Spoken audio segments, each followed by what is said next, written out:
أعوذ بالله من الشيطان الرجيم. بسم الله الرحمن الرحيم. والبدن جعلناها لكم من شعائر الله لكم فيها خير فاذكروا اسم الله عليها صواف فإذا وجبت جنوبها فكلوا منها وأطعموا القانع والمعتر كذلك سخرناها لكم لعلكم تشكرون. لن ينال الله لحومها ولا دماؤها ولكن يناله التقوى منكم كذلك سخرها لكم لتكبروا الله على ما هداكم وبشر المحسنين. صدق اللہ العظیم. اللہ رب العزت نے سورۃ الحج کی آیت نمبر 36 سے لے کے آیت نمبر 37 تک کی تلاوت کی توفیق عطا فرمائی. ان آیات مبارکہ کا ترجمہ یہ ہے والبدن، اونٹ اور گائے، اور اسی طرح قربانی کے جانور، وہ سب بدنہ کے تحت داخل ہوں گے. لفظی معنی اونٹ اور گائے. والبدن جعلناها لکم، ہم نے اونٹ اور گائے کو تمہارے لیے اللہ کے شعائر میں شامل کیا ہے. شعائر شعیرتن کی جمع ہے، علامت کو کہتے ہیں. تو قربانی کے جانور اللہ کی دین کی علامات کہلائے جاتے ہیں. لہذا ان جانور، یہ جو جانور ہوتے ہیں قربانی کے، یہ اللہ کی طرف منسوب ہوتے ہیں. یہ چوپائے اللہ کی طرف منسوب ہوتے ہیں. ان کو اسی عظمت اور قدر کی نگاہ سے دیکھنا چاہیے. ان کے ساتھ مذاق کرنا یا ان کے ساتھ مذاق اڑانا، ان کی مزاحیہ ویڈیو بنا بنا کر ارسال کرنا، یہ انتہائی نامناسب حرکت ہے. یہ اللہ کے شعائر میں سے ہے، عام چوپائی نہیں ہے.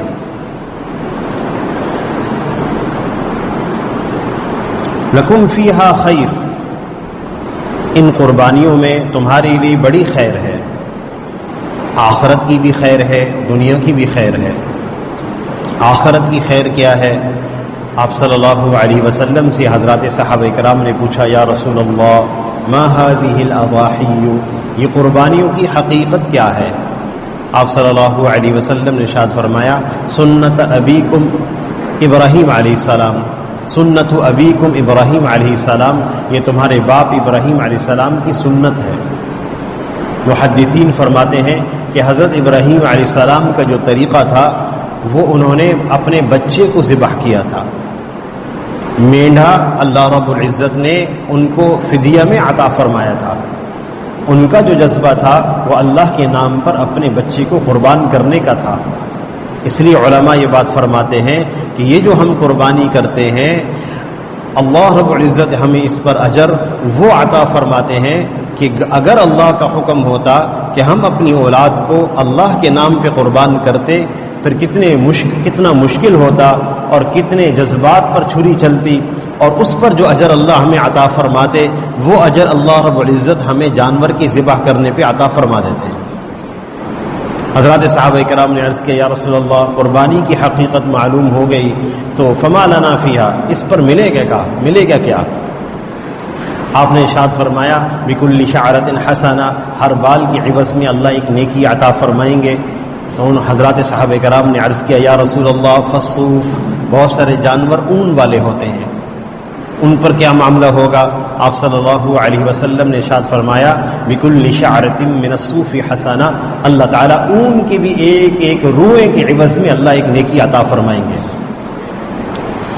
پھر آپ صلی اللہ علیہ وسلم کے یہ ارشاد ہے، آخرت کے اعتبار سے اس میں خیر کیا ہے؟ آخرت کے اعتبار سے آپ نے حضرت فاطمہ رضی اللہ تعالی عنہا سے فرمایا اے فاطمہ اپنی قربانی پہ حاضر رہو، اس کا ایک قطرہ جب خون کا پہلا گرتا ہے اللہ رب العزت قربانی کرنے والے کے پچھلے تمام گناہوں کی مغفرت فرما دیتے ہیں۔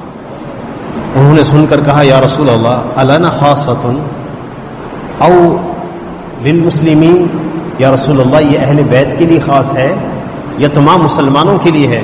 آپ صلی اللہ علیہ وسلم نے ارشاد فرمایا یہ اہل بیت کو بھی اللہ پاک حصہ عطا فرمائیں، اس کا اجر عطا فرمائیں گے، اور تمام مسلمانوں کو بھی اس کا اجر عطا فرمائیں گے۔ تو قربانی میں آخرت میں خیریں ہی خیریں ہیں۔ ہم تو قربانی کا جب جانور ذبح کر دیتے ہیں اس کی وہ چند چیزیں ایسی ہوتی ہیں جو کسی کے کام میں نہیں، ان کے کھر، ان کے سینگ، ان کے بال کسی کام میں نہیں۔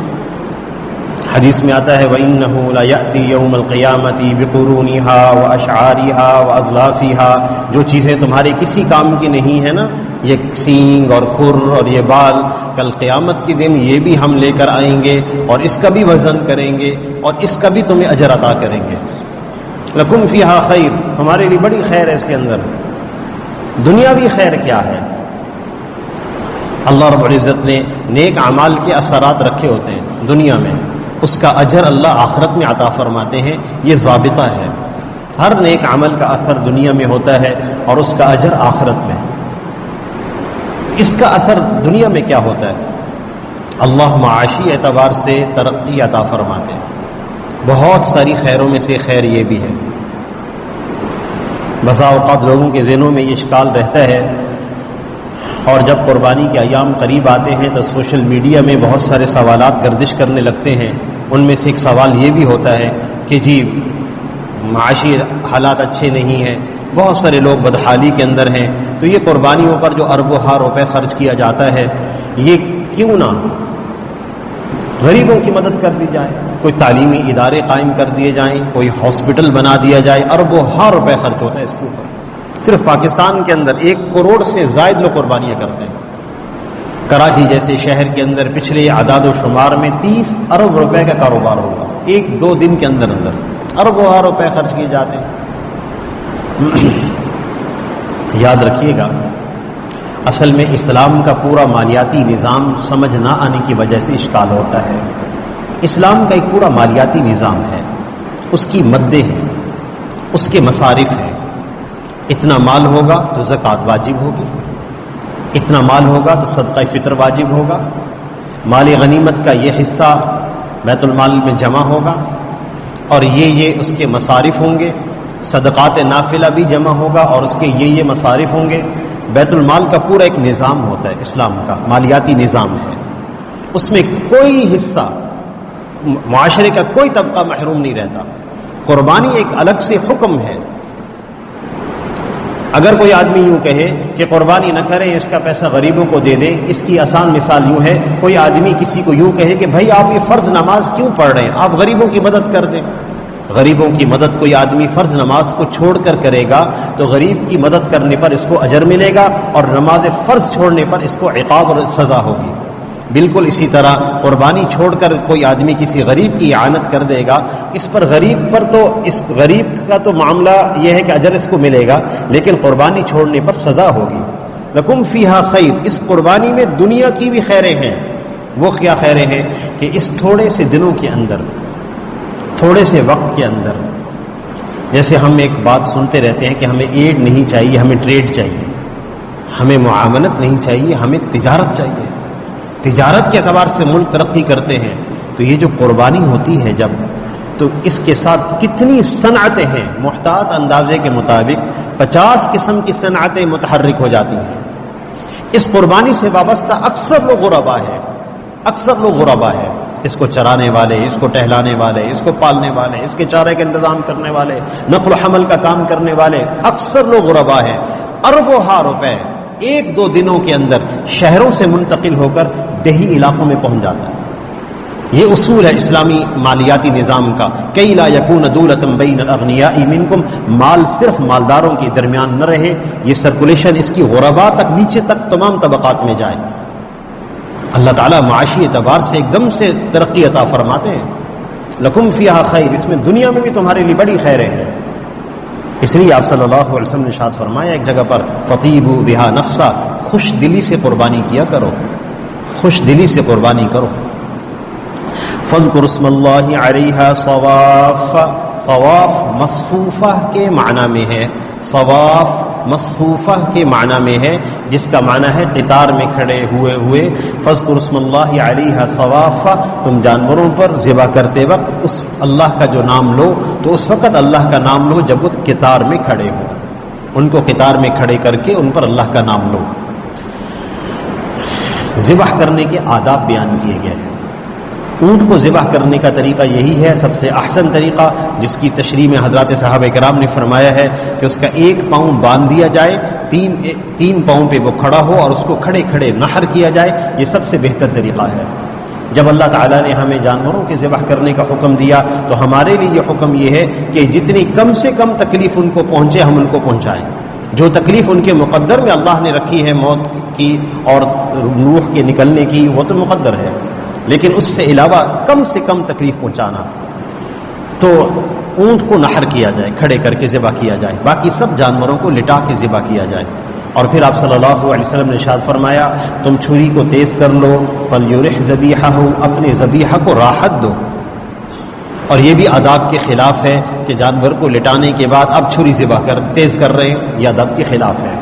پہلے چھری کو تیز کر لیا جائے اور جانور کو قبلہ رخ لٹایا جائے، یہ آداب میں سے ہے۔ تیز چھری سے ذبح کیا جائے، ذبح کرنے والا آدمی مضبوط ہو، جلدی سے رگیں کاٹ دے۔ اور فَإِذَا وَجَبَتْ جُنُوبُهَا، جب وہ جانور پہلو کے بر گر جائیں، فَكُلُوا مِنْهَا، تب اس میں سے کھاؤ۔ اس لیے اس کے آداب میں سے ہے جب جانور تڑپ رہا ہو اس وقت اس کی جو ہے وہ کھال کھینچنے کی اجازت نہیں۔ یہ ہمیں قصاب سے، قصائی سے پہلے مذاکرہ کرنا ہوگا، یہ باتیں کرنی ہوگی۔ اس دن وہ بڑے تیزی میں ہوتے ہیں، تیز تیز ذبح کرو اور ٹکڑے کرو اور نکلو، نہیں، یہ پہلے ان سے مذاکرے کرنے ہوں گے۔ اور ذبح کرنے کے آداب میں لکھا ہے کہ 4 رگیں گردن کی کاٹی جائیں گی، 4 رگیں، ایک رگ کھانے کی، ایک نالی کھانے کی ہوتی ہے، ایک سانس کی، 2 آس پاس ہوتی ہیں شہرت۔ 4 رگیں کاٹی جائیں تو جانور ذبح ہو جاتا ہے۔ اور 4 رگیں کٹنے کی علامت کیا ہے کہ جب چھری چلے اور ہڈی تک پہنچ جائے، جب چھری چلتے ہوئے ہڈی تک پہنچ جائے تو 4 رگیں کٹ جاتی ہیں، بس اس کو وہاں روک دیں۔ اور اندر سے چھری مارنا حرام مغز میں اور گردن کو توڑ کر فوراً الگ کرنا تاکہ جلدی ٹھنڈا ہو جائے، یہ ساری باتیں کراہت میں داخل ہیں۔ ایسا کرنے سے اگرچہ جانور ذبح تو ہو جائے گا لیکن یہ ساری باتیں کراہت میں داخل ہیں، ناپسندیدہ امور ہیں۔ 4 رگیں کٹنے کے بعد چھوڑ دیا جائے۔ اطباء بھی، ڈاکٹر حضرات بھی یہی بات کہتے ہیں کہ اس کا خون جتنا زیادہ نکلے گا یہ گوشت اتنا ہی زیادہ فائدہ مند اور بیماری سے پاک ہوگا۔ ساری بیماریاں بلڈ کے اندر ہوتی ہیں، خون کے اندر ہوتی ہیں۔ جب ہم 4 رگیں کاٹ دیتے ہیں، خون کثرت سے نکل جاتا ہے تو یہ بہت ساری بیماریوں سے جانور پاک ہو جاتا ہے۔ فَكُلُوا مِنْهَا، اس میں سے کھائیے۔ ہمارے بہت سارے لوگ قربانی کا جانور کا گوشت نہیں کھاتے ہیں، اچھا نہیں لگتا ہے، چربی والا ہوتا ہے۔ فَكُلُوا مِنْهَا، اس میں سے کھائیں۔ آپ صلی اللہ علیہ وسلم کے بارے میں آتا ہے جو 100 اونٹ ذبح کیے گئے تھے، اس میں سے ایک اونٹ کی گوشت کی بوٹی لی گئی، ایک اونٹ سے لی گئی اور اس کو پکایا گیا، اور آپ صلی اللہ علیہ وسلم نے اس میں سے تناول فرمایا تاکہ سب کو حصہ پہنچ جائے۔ یہ سب سے بابرکت گوشت ہے، اللہ کے نام پر ذبح ہوا۔ فَكُلُوا مِنْهَا، اس میں سے کھائیے۔ وَأَطْعِمُوا الْقَانِعَ، اچھا ایک بات پیچھے رہ گئی کہ تکبیرات پڑھنا، جانور ذبح کرنے سے پہلے تکبیرات پڑھنی ہوتی ہیں۔ فَاذْكُرُوا اسْمَ اللَّهِ عَلَيْهَا صَوَافَّ، تکبیرات کیا ہے؟ آسان الفاظ ہیں، بسم اللہ، اللہ اکبر۔ جو ذبح کرنے والا ذابح ہے، اگر آپ کو کوئی شک ہے تو آپ اس سے تکبیرات سن لیجئے اور اس کو یہ بھی درخواست کر دیجئے کہ بھائی ذرا اونچی آواز سے پڑھ لیں، ہمیں معلوم ہو جائے۔ اور بسا اوقات ایک جانور پر 2 آدمی شریک ہو جاتے ہیں ذبح کرنے والے، ایک آدمی تھوڑا سا ذبح کرتا ہے، رک جاتا ہے، گھبرا جاتا ہے، نئے آدمی بسا اوقات ہوتے ہیں تو وہ دوسرے آدمی کو چھری پکڑا دیتا ہے کہ آپ مزید اس کو مکمل آپ کر دیں۔ تو جس طرح پہلے آدمی نے تکبیرات پڑھی ہے تو دوسرے آدمی کے لیے بھی تکبیرات پڑھنا ضروری ہوگا۔ اگر دوسرے ذابح نے تکبیرات نہیں پڑھی تو یہ جانور حلال نہیں ہوگا اگر اس نے جان بوجھ کر چھوڑ دی۔ فَكُلُوا مِنْهَا، اس میں سے کھائیے۔ وَأَطْعِمُ الْقَانِعَ وَالْمُعْتَرَ، اور قانع کو بھی کھلائیے. قانع کہتے ہیں صبر سے بیٹھا ہوا، جو آدمی ہاتھ نہیں پھیلاتا، کسی صورت میں اپنی کیفیت کو ظاہر نہیں کرتا کہ میں محتاج ہوں. سفید پوش، نہ زبان سے ظاہر کرے گا نہ حالت سے ظاہر کرے گا، اس کو کہتے ہیں قانع. یہ بہت بڑی تعداد ہوتی ہے. والمعتر، اور بے صبرہ. کچھ لوگ ایسے ہیں بے صبری ہو کر دستک دیں گے ہمیں دے گوشت دے، ایسے لوگ بھی ہوں گے. اور قانع کا معنی، معتر کا معنی بے صبری کا یہ بھی لکھا ہے. کچھ لوگ ایسے بھی ہوں گے آپ مانگیں گے نہیں لیکن موقع پر آ جائیں گے، کھڑے ہو جائیں گے، دیکھ رہے ہیں اپنی حالت کو ظاہر کر رہے ہیں کہ ہمیں کچھ دے دیں. ان دونوں کو کھلائیں، قانع اور معتر دونوں کو کھلائیں. گزارش یہ ہے، ہمارے ہاں جیسے بسا اوقات جانور ذبح ہوتے ہیں تو ہم دیکھتے ہیں پڑوس میں بھی کئی جانور کھڑے ہیں، ان کے بھی کئی کھڑے ہیں اور کئی جانور ذبح ہو رہے ہیں، نہ ان کو گوشت کی ضرورت نہ ان کو ضرورت، ہم نہیں بھجواتے.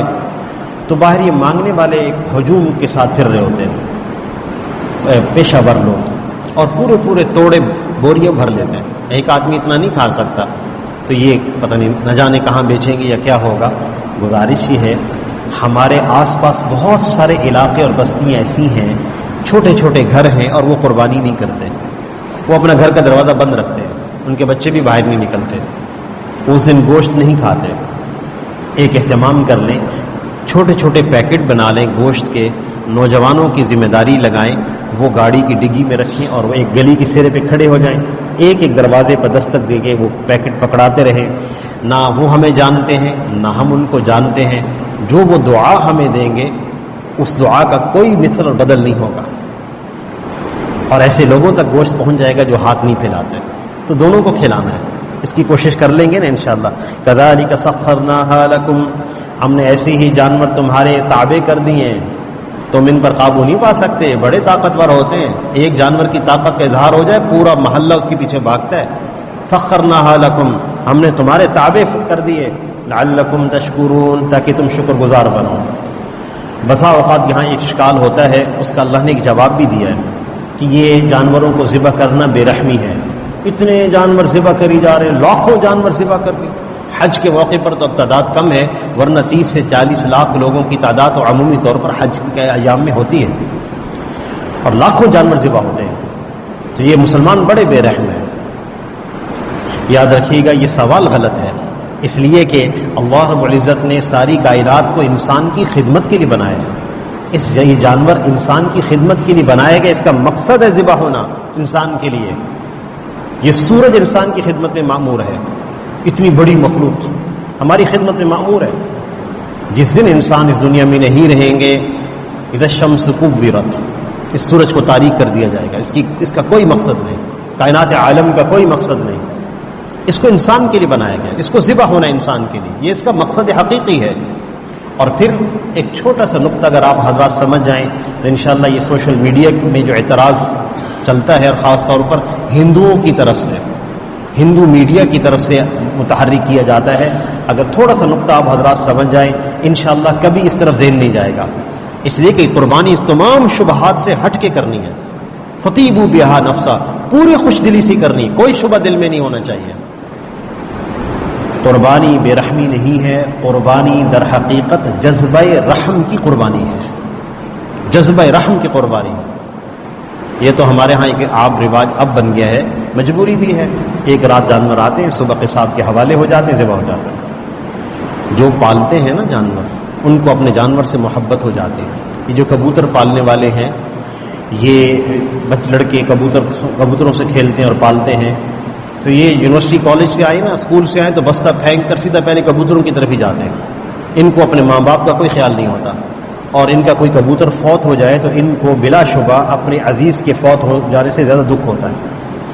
تعلق ہو جاتا ہے کہ انسیت ہو جاتی ہے.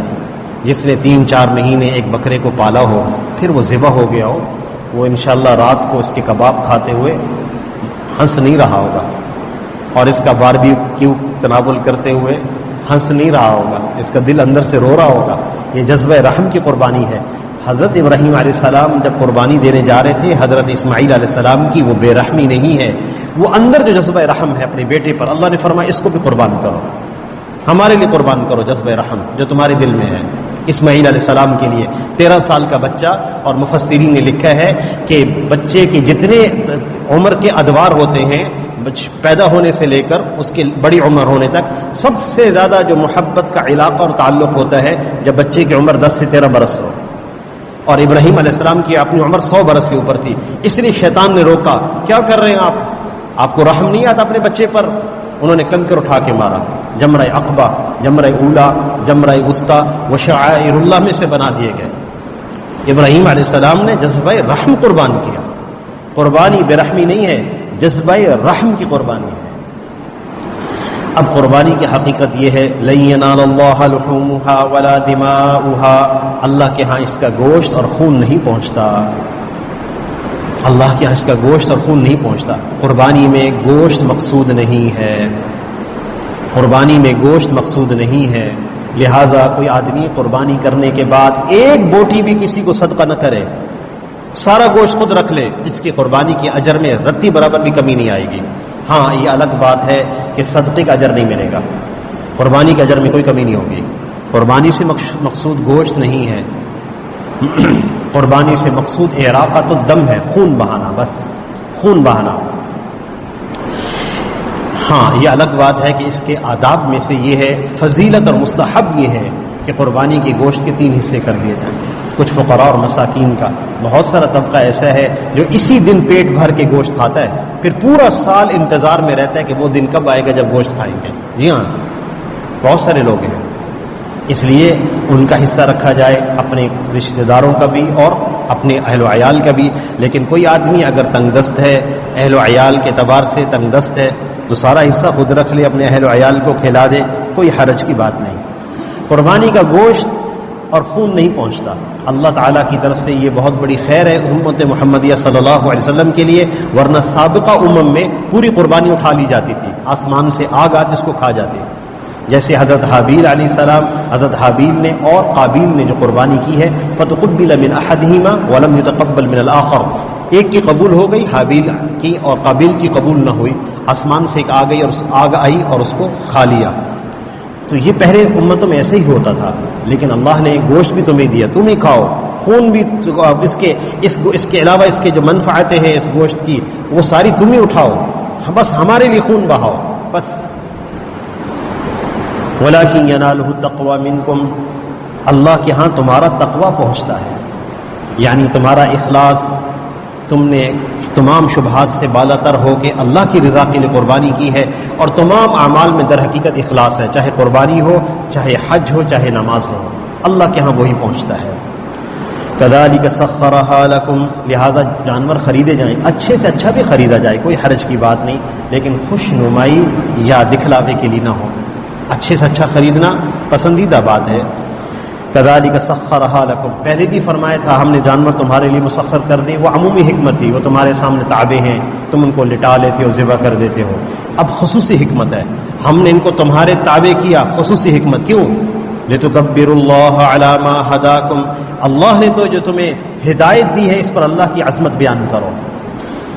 اللہ نے اپنے نام پر ذبح کرنے کی توفیق دی ہے، دنیا میں لاکھوں جانور یا کروڑوں انسان اللہ کے نام کے علاوہ ذبح کرتے ہیں، جس میں اللہ کی رضا مقصود نہیں ہوتی، اللہ کی ذات مقصود نہیں ہوتی، غیر اللہ کے لیے ذبح کرتے ہیں۔